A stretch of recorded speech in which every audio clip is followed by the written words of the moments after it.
Ali, na última pregação, ela esqueceu de fazer assim para mim. E aí eu ultrapassei bastante o horário de nós estarmos pregando. Eu tenho alguns agradecimentos. Primeiro eu quero agradecer a Deus, porque antes de casa, orando, falei, Ju, hoje nós vamos ter um grupo pequeno de pessoas. E na minha surpresa, nós temos um grupo bom de pessoas. E isso é motivo para a gente glorificar a Deus. Geralmente, no final de ano, todo mundo foge da igreja. É muito engraçado isso, é uma evasão muito grande. E aí a gente começa a orar os irmãos e fala assim, uma tristeza, então agradece um pouco. Mas eu sei que é o momento que a gente se confraternizar, momentos alegres com os nossos familiares, e isso é muito bom. E eu também quero agradecer, terceiro, eu quero agradecer pelo Adalberto. A família veio para cá, está todo mundo junto. O Adalberto está há alguns meses aqui com a gente. E ficava de vez em quando em Rio de Janeiro, eu preocupado com esse senhor, falando, meu Deus do céu, a família não vem, agora vem definitivamente, isso é muito bom, sejam bem-vindos em nome de Jesus. E agradecer também pela vida do Maurício. Não sei se todos vocês sabem que o Maurício, sexta-feira, ele caiu de cima do barracão de 6 metros de altura. E a hora que ele caiu, eu estava bem longe daqui. A Vanessa ficou desesperada, estava indo buscar minha mãe em Presidente de Cesão, 600 quilômetros daqui. E a hora que a Juliana falou para mim, ó, é grave, o Carlão que estava comigo, eu acho melhor a gente ir embora, porque é bom nós estarmos lá por perto. Então só peguei a avó e voltamos, correndo para a cadeira, chegamos aqui às 11 horas da noite. Mas, como Deus é maravilhoso, ontem às 9 horas da noite o Maurício já teve alta. A cabeça dele inchada, desinchou, os médicos estavam achando que era um traumatismo craniano, mas na realidade o inchaço é porque na hora que ele foi descer, abriu a cabeça dele. Então ele está com vários pontos na cabeça e, por incrível que pareça, nós achávamos que ele estava com costela quebrada, uma série de coisas. O médico falou assim, olha, nós podemos ver a mão de Deus mesmo, porque ele só tem uma trincadinha e daqui 14 dias ele vida normal. Então é para a gente glorificar a Deus, porque quando a Juliana me mandou algumas fotos, eu fiquei tremendamente chocado com a situação, porque não é fácil. E ele é um irmão querido e estima as melhores coisas. Vamos lá, meus queridos, abram suas Bíblias em Neemias 13, dos versículos 23 a 31. Deixe suas Bíblias abertas, os seus smartphones. Hoje é o último dia que nós estaremos trabalhando com uma série e nós temos trabalhado durante meses que fala rompendo a imobilização, ou seja, sairmos da inércia. Às vezes nós vemos algumas situações e nós ficamos paralisados e na grande maioria das vezes nós não temos ação de estar resolvendo aquele problema. No livro de Neemias nós vemos desde o primeiro capítulo o trabalho de Deus na vida de Neemias. Neemias ele foi desafiado por Deus para estar reconstruindo a cidade de Jerusalém, que ela foi invadida pelos babilônios, e durante 70 anos esse povo esteve escravo naquele local. Quando Neemias retorna para aquele local, no capítulo 2, ele vê uma cidade totalmente devastada, uma cidade com os muros caídos, ele vê uma cidade com portas queimadas, ele vê uma cidade com total destruição. E mesmo assim ele se sente desafiado por Deus, ele vê aquela obra algo desafiador, mas ele continua trabalhando porque ele sabia que Deus estava do seu lado. E é interessante que quando você chega no capítulo 3, você começa a ver o capítulo 3 e analisar o capítulo 3, você vê que Deus abre as portas para ele, mas quando ele chega lá, a mão de obra que ele tinha para executar todo aquele trabalho era uma mão de obra que não tinha aquela competência, não existia pedreiros, as pessoas que eram mulheres, eram livres, eram pessoas que não tinham habilidades para estar trabalhando nisso. Então, nós vemos um desafio muito grande. Mas quando você olha para o livro de Neemias de uma forma completa, nós podemos notar que o maior desafio de Neemias não era reconstruir a cidade, mas era reconstruir um povo que servia ao Deus verdadeiro. O povo, enquanto ele esteve na Babilônia, enquanto ele esteve fora, ele tinha perdido a essência do que é adorar a Deus dele. Então, durante esses meses, nós vimos 11 ações cruciais sairmos da imobilização. Primeiro, Neemias ele ora. Então, o primeiro ponto é oração. Segundo, ter coragem para enfrentar o desafio. 3, ter unidade com o povo. 4, perseverança. 5, justiça. 6, manter o foco. 7, ter renovação espiritual, buscar a Deus constantemente. 8, ter uma vida de consagração. 9, sermos obedientes. 10, termos pureza de espírito. E 11, vigilância. E hoje, talvez a mais importante de todos, rompa a imobilização pela santidade. Talvez seja um dos assuntos mais importantes que a Bíblia trata. E a santidade não é só ser santo a hora que você está dentro da igreja. A santidade ela vai além disso. É uma entrega total que nós precisamos fazer diante de Deus. E essa entrega total, ela requer de nós uma vida de submissão a Deus. E às vezes a gente acaba se esquecendo que é ser santo, é ser parecido com Jesus Cristo. No caminho de ida para a presença, eu estava conversando bastante com o Carlos. E uma das coisas que nós estávamos conversando é que, como nosso povo, o ser humano, às vezes a gente fica dando círculos. E a gente começa uma coisa totalmente empolgados, no meio do caminho a gente sai do foco e daqui a pouco a gente cai de novo. E era a situação desse povo aqui em Jerusalém, principalmente no capítulo 13. Quando nós olhamos o capítulo 8, quando Esdras vai falar com o povo e ele lê as escrituras, o povo se arrepende dos seus pecados, se vestem de roupas de saco, em profundo arrependimento. Aí quando você vai para o capítulo 10, o povo decide fazer um pacto com Deus e escreve tudo aquilo que eles iam fazer diante da presença de Deus. Escrevem e registram isso. Eles decidem obedecer à lei de Deus, a lei que foi dada a Moisés. E a hora que você chega no capítulo 13, meu Deus, tudo aquilo que eles tinham prometido, tudo aquilo que eles tinham começado a viver tinha caído por terra.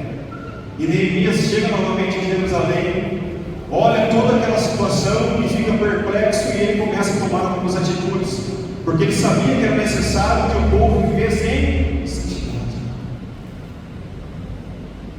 Quando eu estava lendo o capítulo 13, eu comecei a pensar quantas e quantos de nós aceitamos a Jesus, assumimos um propósito com Ele, falamos que vamos viver com Ele eternamente, fazemos o que Ele deseja, e num dado momento tudo aquilo que nós, toda aquela empolgação que nós vivemos acaba caindo por terra, porque nós não queremos se tornar parecido com Cristo, nós não queremos ter uma vida santa.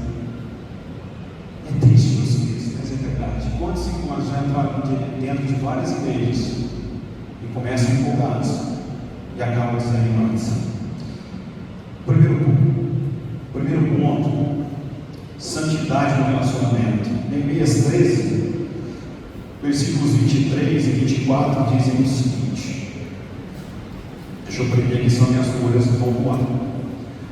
O 23 diz o seguinte: além disso, naqueles dias que alguns judeus que se haviam casado com mulheres de Asdod, de Amon, de Moabe, a metade dos seus filhos falavam a língua de Asdod ou a língua de um dos outros povos, e não sabiam falar a língua de Judá. Quando você lê esse primeiro versículo, o versículo 23, dá a impressão que Neemias estava questionando o relacionamento de etnias, ou seja, a mistura de povos. Mas quando você começa a estudar a fundo e você começa a tentar entender quem era esse povo, por exemplo, quem era a tribo de Asdod? Os Asdoditas. Era um povo filisteu. E eles adoravam ao Deus Quebus, Deus da fertilidade e Deus da guerra. E o culto deles era sacrifício de humanos, e na grande maioria orgias com crianças, com adultos, cultos sexuais perante o Deus deles. E os amonitas, no deus deles era Moloque. Moloque, ele era um deus que exigia sacrifícios de crianças para que ele pudesse ser cultuado.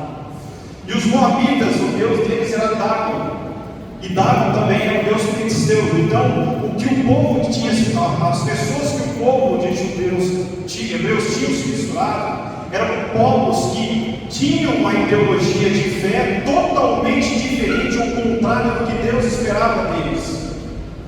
E quando você lê o versículo 26, você começa a ver que as características de adoração tinham se perdido, porque na grande maioria das vezes as crianças, quando nasciam, elas eram criadas pelas mães que eram daquelas tribos, que não tinham a visão de Deus, do Deus poderoso, do Deus santo.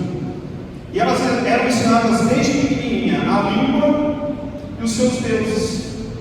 Então o povo tinha perdido a identidade de fé deles.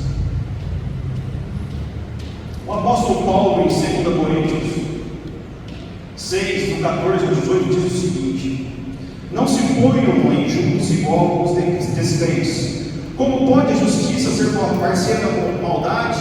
Como pode ser a luz? Pode a luz conviver com trevas? Que harmonia pode haver entre Cristo e o diabo? Como alguém que crê pode se ligar a quem não crê? E que união pode haver entre o templo de Deus e os ídolos? Pois somos templos vivos. Como ele próprio disse: habitarei e andarei no meio deles, serei o seu Deus e eles serão o meu povo.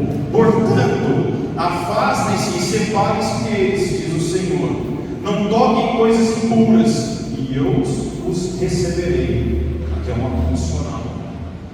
Eu serei seu pai, e vocês serão os meus filhos e as minhas filhas, diz o Senhor Todo-Poderoso. Temos permitido relacionamentos que enfraquecem nossa fé? Será que nós temos entregado os nossos jovens, os nossos adolescentes, para pessoas que realmente são cristãos verdadeiros? Na pregação do capítulo 10, nós vemos que nem sempre aquele que está frequentando uma igreja é servo de Deus Altíssimo. E eu coloquei alguma coisa para as pessoas estarem pensando, algumas delas são: como eu posso achar um homem ou uma mulher de Deus? Existem alguns passos. Primeiro, ele é um bom filho. Segundo, é uma pessoa de oração, ela busca Deus intensamente através da oração. Terceiro, a pessoa tem o hábito de estar lendo a palavra e pondo em prática tudo aquilo que ela tem aprendido. Quarto, essa pessoa tem feito discípulos. Você tem visto que ela dá um bom testemunho do Senhor, que ela tem buscado viver segundo os passos do Senhor. Às vezes a gente fica procurando algumas pessoas na tenda porque elas são bonitas, Edmilson, você é bonito, a patroa acha você, eu acho bonito.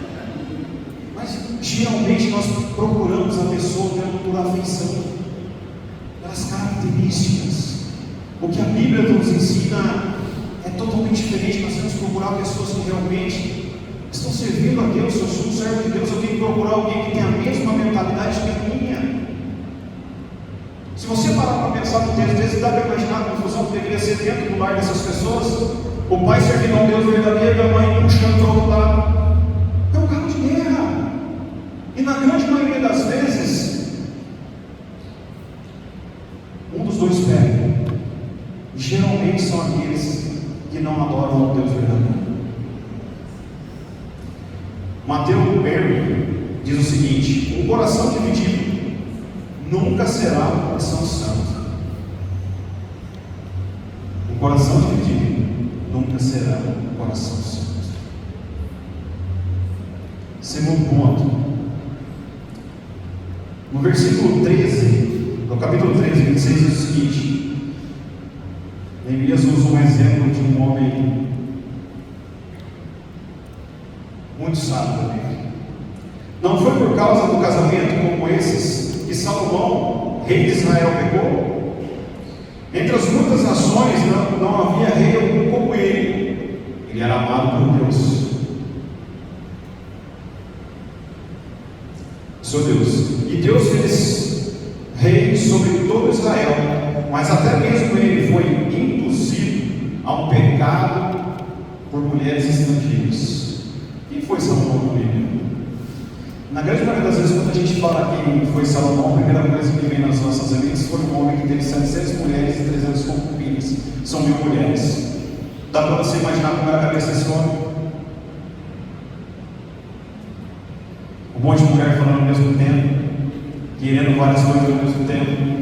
Para nós homens isso é desafiador, porque às vezes a gente olha, eu sou casado só com a Juliana e geralmente a mulher é totalmente brigada, Rebeca é um relógio para trás. E na grande maioria das vezes a mulher, ela sempre quer algumas coisas e geralmente ela fala mais que o homem, porque o homem geralmente é mais quieto. E aí ela fica perguntando: ô fulano, o que você acha? Agora você imagina 700 mulheres, 300 concubinas atrás de Salomão. Então Salomão era filho de Davi e Betseba. Foi o terceiro rei de Israel, foi famoso por sua imensa sabedoria e riqueza e pela construção do primeiro templo de Jerusalém. Ele pediu a Deus sabedoria para governar em vez de riquezas, o que tornou o rei mais próximo e sábio do seu tempo. Mas o seu reinado também é marcado pela construção de templos pagãos e queda espiritual devido às suas muitas esposas estrangeiras, o que levou à divisão do reino após a sua morte. Eu conversava com a Juliana ontem e falei assim: Juliana, Salomão, ele foi sábio antes de Deus conceder mais sabedoria para ele ainda. Porque Deus aparece para Salomão em um sonho e pergunta assim para Salomão: o que você quer que eu te dê? E Salomão pede sabedoria para governar. E eu fiquei imaginando que se fosse nos dias de hoje, Deus viesse até nós e perguntasse: o que você quer que eu vou te dar? Provavelmente nós iríamos pedir casa, carro, roupa, uma série de coisas. Mas Salomão, ele era tão sábio que ele pede sabedoria. Ele sabia que Deus poderia dar algo muito maior do que ele pensava. E às vezes a gente quer tantas coisas e a gente não consegue alcançar a sabedoria de Deus. Mas continuando, na sua velhice construiu altares pagãos. A Bíblia menciona que ele construiu um altar para Camus, o deus de Moabe, para Moloque, que era o deus dos amonitas, e outras deusas estrangeiras, no monte que está diante de Jerusalém, que é o Monte das Oliveiras. Ou seja, Salomão, ele constrói o templo que seu pai Davi sempre sonhou. Deus deu o privilégio de ele construir o templo que Deus tem, mas como ele se casou com várias mulheres que não tinham a mesma visão que ele, não sabiam quem era esse Deus todo-poderoso, elas corrompem Salomão na sua velhice e ele constrói outros templos para outros deuses pagãos. E o mais incrível de tudo isso é que ele constrói o Templo das Oliveiras. E o Templo das Oliveiras, ele fica bem de frente com Jerusalém. E esse monte, eu fiquei pensando, fazendo uma analogia, esse monte ele foi muito usado por Jesus Cristo. Jesus Cristo, ele ensinava os discípulos ali, Jesus Cristo, ele orava naquele monte. Sabe o que Jesus Cristo estava querendo dizer para todos ali? Esse monte pertence a Deus, não aos deuses pagãos. John Owen diz o seguinte: aquele que não mortifica o pecado está pronto a ser morto por ele. Será que nós não estamos confiando em nossas próprias forças, em nossa sabedoria humana? Será que às vezes a gente não tenta resolver os problemas da forma como nós queremos e não confiamos nesse Deus Todo-Poderoso?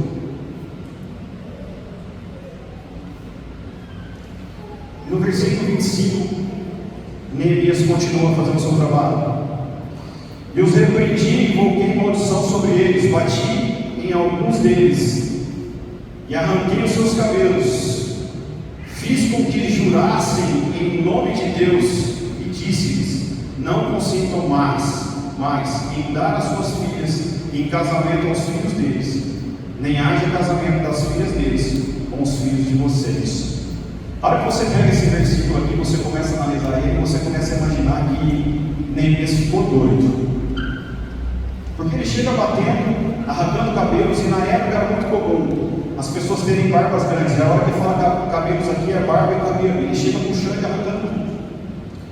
Mas na época eles tinham o costume de fazer isso quando eles estavam com um luto profundo, humilhação severa, E no caso de Neemias é a indignação e disciplina pública. O que Neemias estava fazendo? Ele estava fazendo isso para que aqueles homens eles fossem expostos à vergonha pública pelo mal que eles tinham feito, casado com pessoas que Deus não concordava. Para que as pessoas passassem e vissem que eles estavam errados. Era uma forma de mostrar como Deus estava triste com tudo aquilo que estava acontecendo no meio dele. Jesus diz o seguinte, Mateus 5, 29 a 30. 29 e 30. Se o seu olho direito leva a pecar, arranque-o e jogue fora. É melhor perder uma parte do corpo que se toca do que ser todo ele lançado no inferno. E se sua mão direita levar a pecar, corte-a, jogue-a fora. É melhor perder uma parte do corpo que ser todo ele lançado no inferno. Temos tratado o pecado com firmeza ou com tolerância perigosa? Como nós temos tratado os nossos pecados? Será que nós não temos vários pecados de estimação e a grande maioria das vezes nós gostamos dele e deixamos escondidos dentro do bolso? Ao invés de entregar esses pecados na mão do Senhor para que nós possamos ser transformados, uma vida de santidade ela requer pureza.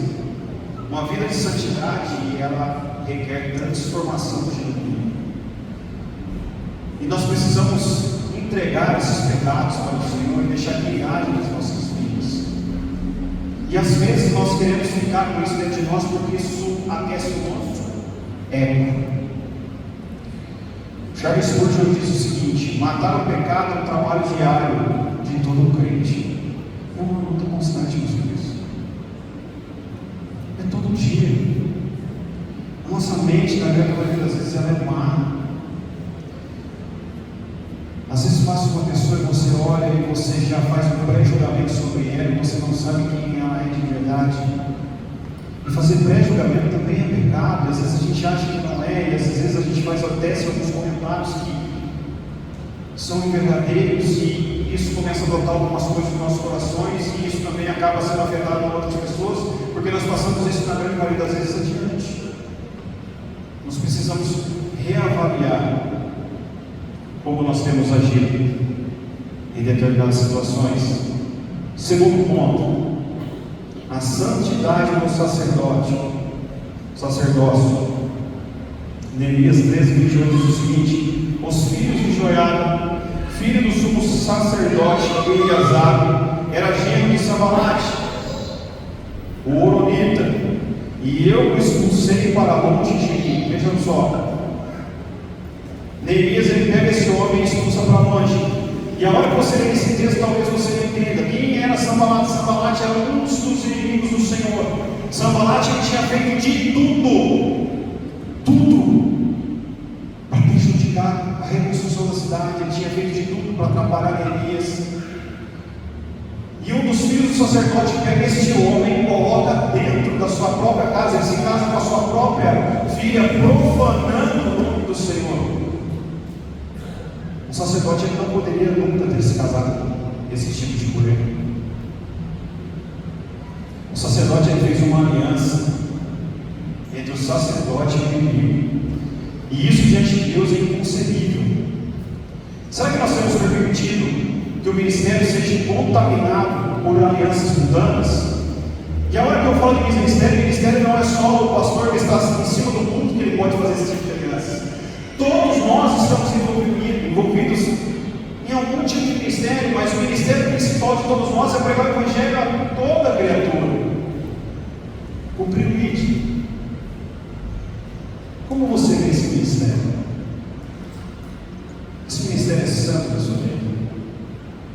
Se ele é santo na sua vida, você não vai colocar pessoas que são corruptíveis ao seu lado.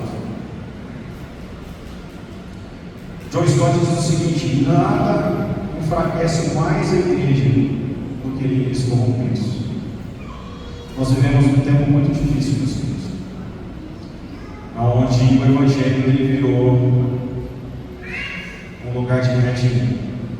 Muitas igrejas não pregam a Jesus, elas pregam uma religiosidade onde o dinheiro é mais importante, onde você dá e você vai receber. A palavra não ensina isso. A palavra de Deus nos diz: pelo mundo teremos aflições, mas temos bom ânimo, vencer o mundo. Eles veem um evangelho fácil, onde eu aceito Jesus e eu continuo vivendo a vida como eu quero viver, uma vida de depravação, uma vida que eu faço o que eu quero. Mas quando você olha para a palavra de Deus, nós entendemos que Jesus Cristo quer que todos nós nos tornemos muito parecidos com eles, para que as pessoas possam ver Jesus nas nossas vidas. Versículo 30 diz o seguinte: desta forma purifiquei os sacerdotes e os levitas de tudo o que era estrangeiro, e designei-lhes responsabilidades, cada um em seu próprio cargo. Neemias, ele purifica os sacerdotes. Neemias estava restaurando a identidade religiosa daquele povo, daqueles sacerdotes. Eu fico tentando imaginar a bagunça que estava dentro do templo, porque eles tinham perdido totalmente a noção do que era servir a Deus, como servir a Deus, para que servir a Deus. E na grande maioria das vezes, na grande maioria das igrejas aí fora, tem muita gente vivendo dessa forma. As pessoas não sabem o que é servir a um Deus Altíssimo. As pessoas não sabem mais como respeitar e adorá-lo em espírito e em verdade. Nós vivemos uma geração onde nós adoramos um Deus que não é bíblico.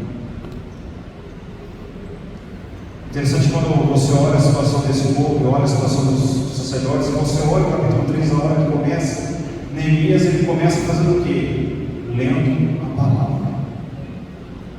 A solução para a nossa geração é a leitura da palavra. A transformação dessa geração é através da leitura da palavra. Se você olhar na Bíblia, nós vamos ver que nós vivemos ciclos, e todas as vezes quando nós esquecemos da palavra que nos purifica, nós esquecemos de quem é Deus. 2 Timóteo 2,21 diz o seguinte: se você se mantiver puro, será um utensílio para fins honrosos, sua vida será limpa, e você estará pronto para que o Senhor da casa o empregue para toda a obra. Se nós nos mantivermos puros, limpos, sem mácula. A W. Tozer diz o seguinte: Deus não unge vasos sujos. Temos buscado purificação diária para servir em santidade. Nossa liderança tem vivido em santidade. Sabe que nós temos realmente buscado uma vida em santidade? Quando você acorda, o que você faz primeiro? Você levanta e agradece a Deus, você ora, você busca a presença dele. Essa deveria ser a nossa primeira coisa do dia, ter um encontro com esse Deus maravilhoso. E no finalzinho do versículo 30, ele fala assim: designei-lhes responsabilidades, cada um em seu próprio cargo. Então Neemias, ele preserva o sacerdócio, não só para aquele momento, mas também para o futuro. As pessoas tinham perdido a noção do que era servir a Deus. O que Neemias faz aqui é que a adoração precisava ser contínua. Então ele designa lugar para cada um, aonde a pessoa deveria servir, como ele deveria servir, para quem ele deveria servir. A santidade é um legado para gerações futuras. Ela não é só para agora. O que nós vivemos hoje em santidade, ela serve para as pessoas de agora e serve para os nossos filhos, para os filhos dos nossos filhos. Esse é o legado que você podemos deixar para eles. Nossa santidade tem sido exemplo para que os que virão depois de nós, as pessoas têm visto que nós somos realmente pessoas santas. Que exemplo temos dado aos nossos filhos? Será que nossos filhos têm olhado para nós e visto que realmente nós somos pessoas santas? Terceiro ponto e último. Versículo 31 fala o seguinte: também estabeleci regras para as provisões de lenha, determinando as datas certas para serem trazidas, e para os primeiros frutos, em tua bondade, lembra-te de mim, ó meu Deus. O que Neemias está fazendo aqui nesse momento é organizar a lenha do templo. Naquela época foi instituído que o templo, o fogo nunca poderia ser apagado. Então a chama, para que houvesse o sacrifício, ela tinha que ser constante. E nesse tempo onde virou uma bagunça dentro do templo, eles tinham parado de fazer isso. Então Neemias ele veio para arrumar isso novamente. Porque as pessoas tinham se esquecido, os sacerdotes tinham esquecido que isso era importante. Muitos dos levitas que viviam e trabalhavam no templo, eles tinham saído, porque as pessoas não estavam levando mais ofertas, eles tinham deixado de lado o sacerdócio, e eles estavam trabalhando na lavoura novamente. Então Neemias ele volta e institui isso, para que as pessoas que trabalhavam no templo eles tivessem exatamente a noção do que seria feito, com detalhes práticos e simples. Colossenses 3,17 diz o seguinte: tudo o que fizeres, fazei em nome do Senhor, quer comais, em 1 Coríntios 10,31 fala o seguinte: quer comais, quer bebais, fazei tudo para a glória de Deus. John Wesley diz o seguinte: a santidade começa na cozinha e se estende até o culto. Não está sendo sinal para mim já. Temos vivido a santidade também nas coisas simples do dia a dia? Ou temos uma vida dura? O que você vive dentro da igreja é a mesma coisa que você vive lá fora? O que você vive dentro da sua casa é a mesma coisa que as pessoas vivem na rua? Será que nós temos vivido uma vida de santidade verdadeira, onde eu passo, as pessoas me olham e veem que eu sou a mesma pessoa?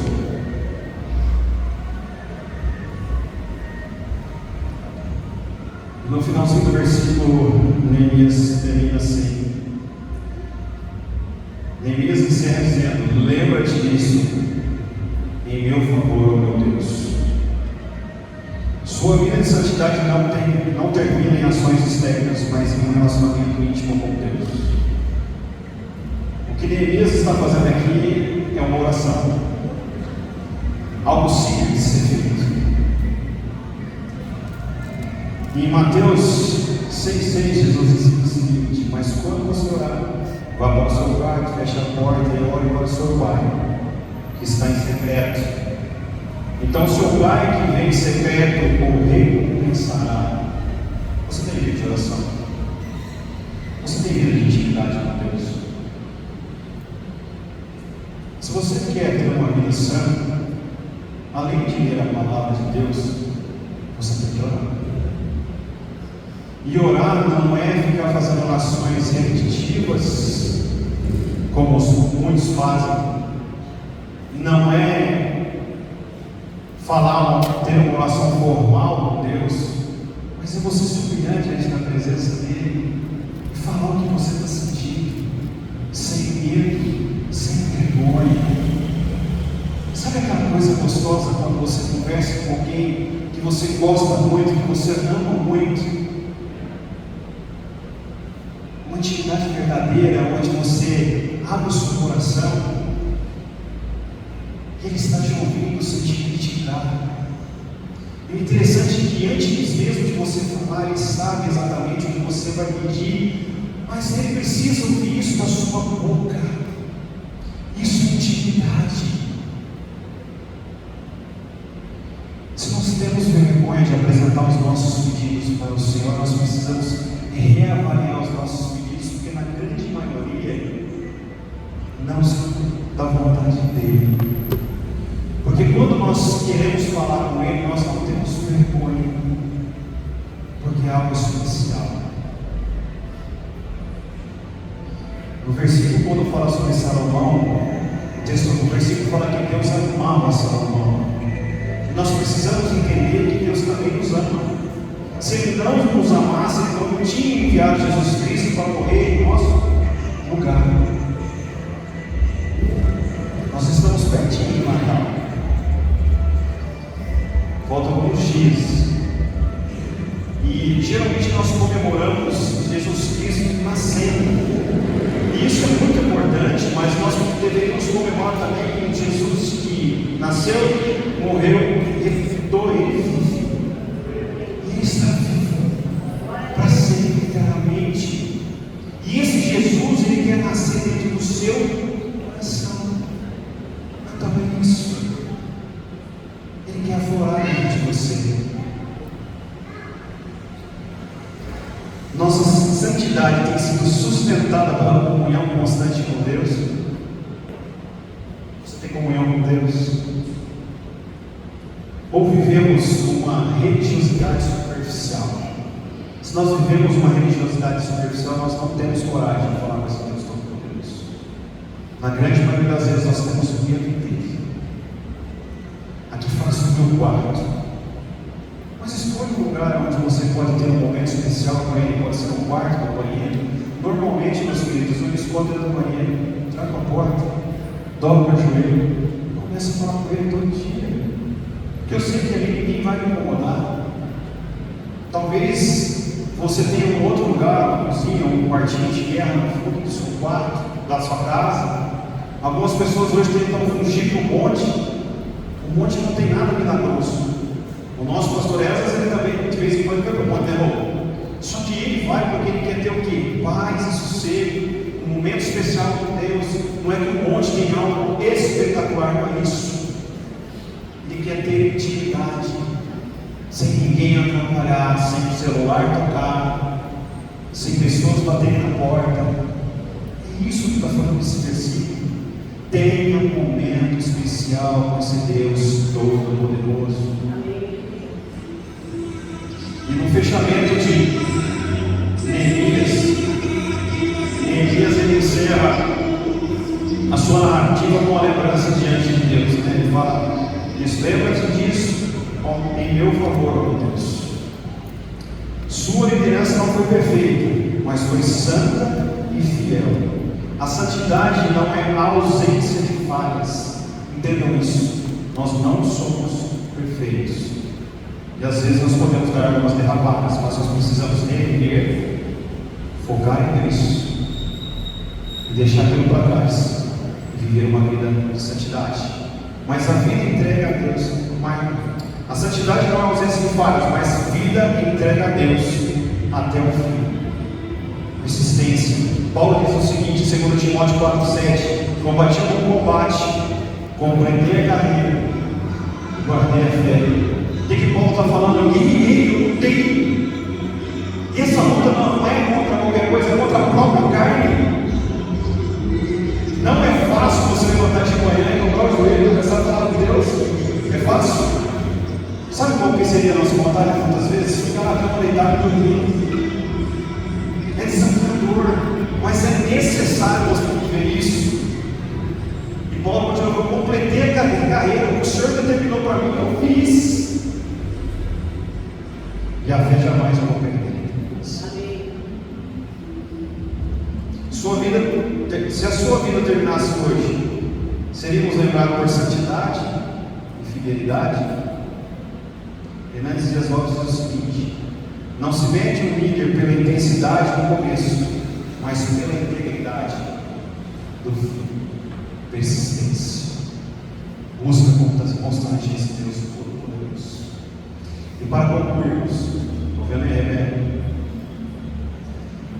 o livro de Neemias termina mostrando que a obra não é apenas levantar muros, mas formar um povo santo. Os queridos, isso é muito desafiador. Não só para Neemias, mas para todo pastor, para todo professor. Sabe por quê? A santidade não depende de mim. A santidade de cada um de vocês não depende de mim, depende da música que você vai ter individual. Neemias tentou mostrar para aquele povo a necessidade de servir a um Deus verdadeiro. Agora, servir é outra coisa, porque não dependia mais dele, mas dependia de cada um individualmente. A santidade é o coroamento de tudo: oração, coragem, unidade, perseverança, justiça, foco, renovação, consagração, obediência, pureza e vigilância. Tudo converge para vivermos separados para Deus. Vamos orar. Deus amado, nós concluímos aqui hoje essa lista de mensagens de Deus que nós tivemos aqui durante esses meses. E hoje, ó Pai, nós colocamos as Suas mãos nas nossas vidas.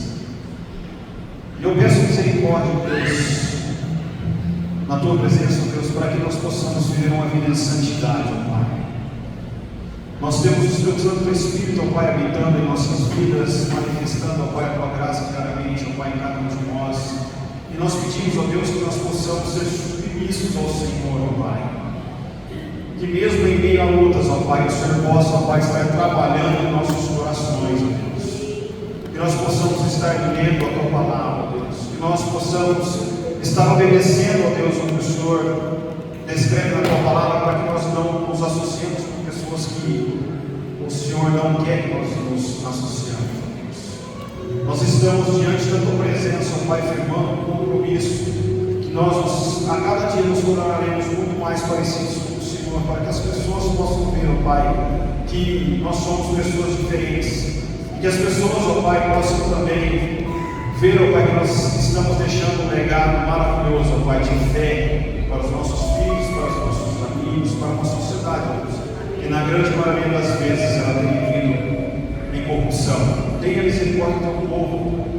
Obrigado por essa igreja, ó Pai, que o Senhor plantou neste local. Obrigado por nós fazermos parte dela, Deus. Nós te agradecemos em nome santo de Jesus Cristo. Amém. Amém. Meus considerados, gostaria que agora você lembrasse de tudo que foi falado, que foi pregado, e muito bem pregado. Deus seja louvado por isso, porque Ele fala conosco, vem com Sua palavra, e aliado a isso tudo que nós ouvimos, gostaria que você cantasse uma canção com a gente. Durante a mensagem, você com certeza, como eu, percebeu alguns carros passando aqui no som alto. Não sei o que se passa na cabeça dos jovens, né, que estão dentro desses veículos. Ou mesmo aqueles que talvez nesse momento estão, talvez, passando momentos assim, fúteis ou vazios. Talvez preenchendo um pouquinho do seu coração hoje, mas amanhã vai estar vazio de novo.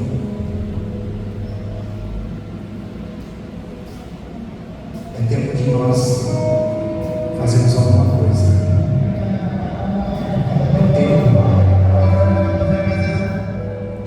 É tempo do povo de Deus se posicionar e fazer a diferença. É tempo do povo de Deus se santificar. É tempo do povo de Deus se separar para Deus e somente para Ele. Essa canção vai falar um pouquinho sobre isso. No mundo eu busquei, mas não encontrei. Canções tão vazias, tesouros que um dia se consumarão. Então você veio e me trouxe perto. E aí o refrão vai dizer: não há nada melhor que o meu Deus. Vamos adorar o Senhor.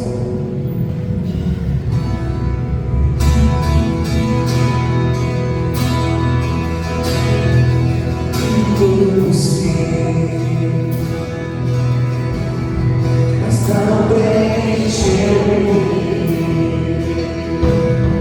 canções tão vazias.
Senhor não possa ver.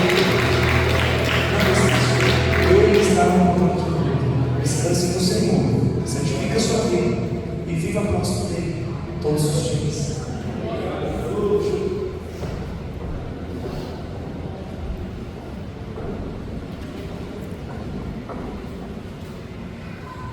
Natal, né, gente? Então nós temos a mensagem do Natal. Peraí, deixa eu arrumar.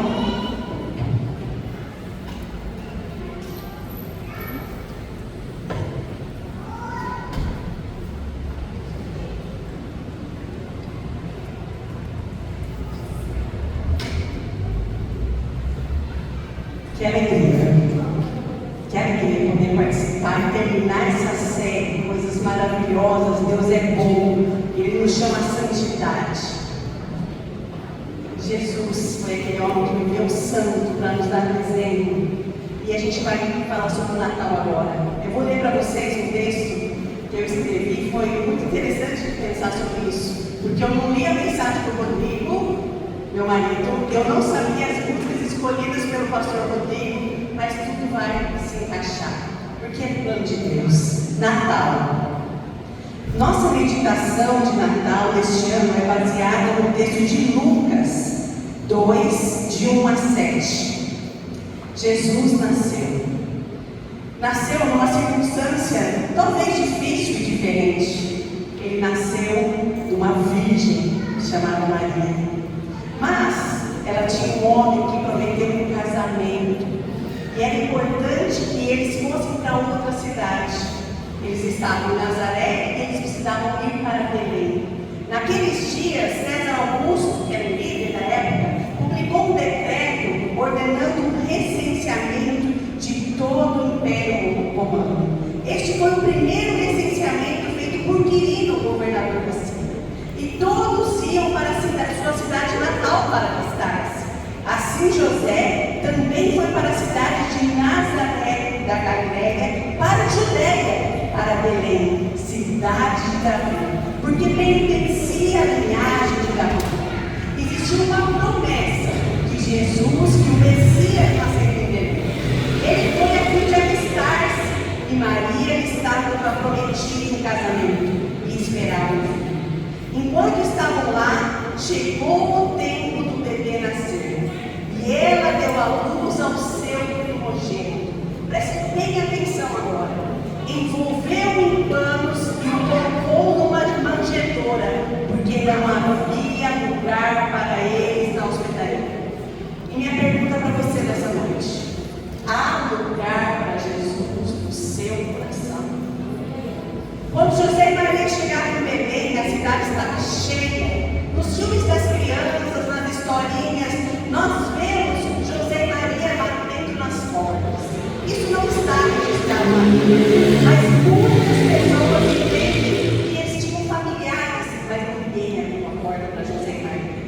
Alguém arrumou um canto para eles. O Rei dos Reis deixou o céu e veio ao mundo como um bebê. Nasceu uma estrebaria, e seu trono temporário foi uma manjedoura. Para ressaltar ainda mais a simplicidade do Evangelho, os primeiros a saber que o Salvador tinha nascido foram os pastores. Eles estavam no campo ainda trabalhando, de repente aparece um anjo e diz assim: não tenham medo, estou trazendo boas novas de grande alegria para vocês e para o povo. Hoje, na cidade de Davi, nasceu o Salvador, que é Cristo Senhor. Isto servirá de sinal para vocês. Como eles encontrariam um bebê? Devia ter muitos bebês naquela cidade. Encontrarão um bebê envolto em panos, deitado com uma manjedoura. Mas logo depois deles ouvirem esse anjo anunciar, apareceu uma multidão de anjos que começaram a cantar: glória a Deus nas alturas e paz na terra aos homens aos quais Ele concede seu favor. O primeiro anjo anunciou boas novas de grande alegria, e agora a multidão de anjos cantava paz na terra. Jesus nasceu há praticamente 2000 anos atrás, mas o que essa história pode nos ensinar? Jesus ainda procura um lugar para estar. Agora não é mais José e Maria procurando um lugarzinho para o bebê de Jesus. Não. É o próprio Jesus dizendo o que ele disse em Apocalipse: eis que estou à porta e bato. Se alguém ouvir a minha voz e abrir a porta, entrarei e cearei com ele e ele comigo. Jesus está batendo na porta dos corações. Toque, toque, toque. Cristo está batendo a porta dos nossos corações para entrar. Mas Ele não é um ladrão, Ele não é um assaltante. Ele não vai obrigar você a abrir seu coração. Ele vai entrar se você abrir. E aí, você está sentindo Jesus bater no seu coração? É Ele. Há lugar para Jesus no seu coração. Na época de Jesus, quando Jesus nasceu, as pessoas não queriam abrir o coração para Jesus. Mas hoje também, muitos não querem. Mas Jesus não é aquele que quer ser apenas um hóspede, passar de passagem. Ele quer morar, Ele quer habitar no nosso coração mediante a fé. Assim como os anjos falaram: eu trago para vocês boas novas de alegria, boas novas de paz. Eu digo para vocês, as boas novas chegou ao mundo. Jesus veio ao mundo há 2000 anos atrás e Ele quer entrar no seu coração. Jesus contou uma parábola falando da semente do Evangelho caindo em cada solo. Existia um solo, um coração, que ouviu Jesus bater, mas o inimigo não deixou a pessoa abrir a porta do seu coração. Será que você é esse coração? Que você está sentindo hoje Jesus bater e você está querendo deixar a porta fechada? É o inimigo que não quer que Deus. Existia outro solo, que era entre os espinhos ou entre as pedras. As pessoas de início, como na época de Neemias, começaram bem, abriram a porta para Jesus, mas chegou um determinado momento, deixou Jesus de lado, pela dificuldade, pela rotina, parou de ir na igreja, parou de ler a Bíblia, parou de orar, desanimaram no meio do caminho. Sabe o que fizeram? Colocaram Jesus na estrebaria das suas vidas. Colocaram Jesus, sabe naquele quartinho de bagunça que a gente tem na nossa casa? Muitos abrem as portas para Jesus, mas depois colocam Jesus de lado. Mas existem outros que esquecem das correrias, esquecem das dificuldades do mundo. Abrem o coração para Jesus e fazem que Ele seja o rei da sua vida. É esse coração aqui. E é isso que eu quero falar para vocês. Há lugar no seu coração para Jesus? Talvez algum dia você já tenha aberto a porta do coração para Jesus. Talvez algum dia você já tenha tomado essa decisão. Eu quero que Jesus more no meu coração. Eu me arrependo dos meus pecados. Mas talvez não. Esse dia, põe a mão no seu coração. Põe a mão no seu coração. Sente seu coração bater. Estou sentindo o meu bater forte. Jesus está batendo. Ele quer entrar no seu coração. Mas talvez um dia você já pediu para ele entrar no seu coração, mas você deixou ele de lado. Hoje é o dia.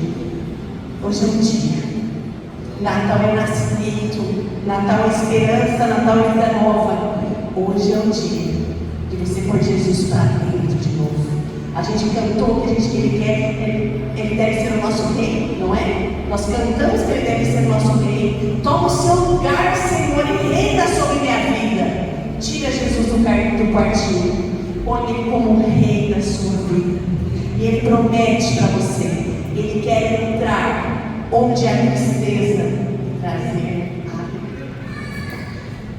Ele quer entrar onde existe ansiedade e derramar a paz que excede todo o entendimento. Ele quer entrar onde há medo e derramar o seu amor. Ele quer entrar onde há dúvidas e entregar a esperança e a certeza da salvação. Toque, toque, toque. Jesus está batendo na porta do seu coração. Não deixa mais ele no quartinho. Não deixa ele mais treparia na corredor. Coloque ele no trono, no centro da sua vida. Daí realmente você vai ter um feliz Natal. Um Natal diferente. Toque, toque, toque. Jesus está batendo. Não deixa para amanhã. Pode ser muito tarde. Entregue sua vida a Ele. Coloque Ele como centro da sua vida. Vamos orar. Deus, Pai querido, obrigado por ter enviado Jesus como exemplo, com humildade e também com liderança para nos ajudar e nos ensinar. Obrigado porque a Tua palavra diz que Ele está à porta, batendo, chamando cada coração. Ó Jesus, todos aqui ouviram a Tua palavra hoje, de buscar a santidade, de abrir a porta para o coração, mas que o inimigo não tenha poder para que essas pessoas fiquem com o coração fechado, assim como quando o Senhor nasceu, não havia lugar. Mas eu creio, Senhor, que muitas pessoas aqui que estavam com o Senhor, deixaram de lado, a partir de hoje tomaram a decisão de pôr Jesus no centro, Senhor. O Senhor é o único Rei, o único digno, o único poderoso, o único capaz de transformar as nossas vidas, transformar a tristeza em alegria, a ansiedade em paz, o medo em amor e também a dúvida em esperança e salvação. Ó Pai querido, abençoa cada um nessa noite, que possamos levar essa mensagem não só para o nosso coração, mas para outras pessoas que precisam dessa palavra, Senhor. Continue trabalhando na nossa vida, cuidando da nossa igreja, aviva os nossos corações, Senhor. Queremos sempre que o Senhor seja o centro, Pai. Obrigada por tudo, Senhor. Em nome de Jesus. Amém. Feliz Natal para vocês. Com Jesus realmente é um feliz Natal. Deus abençoe.